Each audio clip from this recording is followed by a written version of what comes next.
સાંસદ મનસુખ વસાવા ફરી એકવાર પોલીસ પર વરસ્યા। આદિવાસી સંમેલનમાં પોલીસ વારંવાર આદિવાસીઓને પરેશાન કરતી હોવાનો મનસુખ વસાવાએ આરોપ લગાવ્યો અને ચીમકી આપી કે પોલીસ આદિવાસીઓને છંછેડે નહીં। સાથે જ કહ્યું કે સત્તામાં બેઠેલા લોકો પણ આદિવાસીઓનો ભીડ ભેગી કરવા ઉપયોગ ના કરે।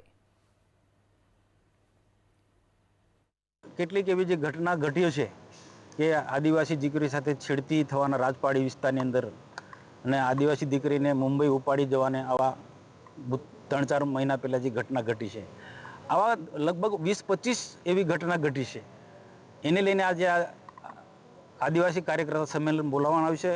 ભરૂચમાં પણ 1 મહિના પહેલાં જ આદિવાસી યુવાનની લગ્નનો વરઘોડો જઈ રહ્યો હતો અને એક મુસ્તાક કરીને એક માથાભારી માણસ છે, એને વરઘોડામાં ડિસ્ટર્બ કર્યા અને પોલીસે ખરેખર વરઘોડા પર હુમલો કરનારા મુસ્તાકને એની ટીમને ધરપકડ કરવાના બદલે એમને છાવરવામાં આવ્યો ને આજે આદિવાસીની જે જાન જતી હતી એ જાનૈયાને પણ બીજા દિવસે એરેસ્ટ કરી લીધો।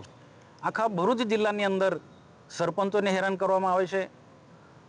ક્યાંક આદિવાસીની સાથે કોઈને કોઈ રીતે જે ઘટના ઘટે છે એમાં યોગ્ય રીતના ફરિયાદ લેવી જોઈએ પોલીસે, એ ફરિયાદ લેતા નથી। ઉપરાંત જીઆઈડીસી વિસ્તારની અંદર જીઆઈડીસીમાં જે નોકરી કરનારા લોકોને પણ કોઈને કોઈ રીતના પોલીસ એના 2 વ્હીલર કે 4 વ્હીલર વાહન રોકીને ત્યાં જીઆઈડીસી ઝઘડિયાની પોલીસ પણ ખૂબ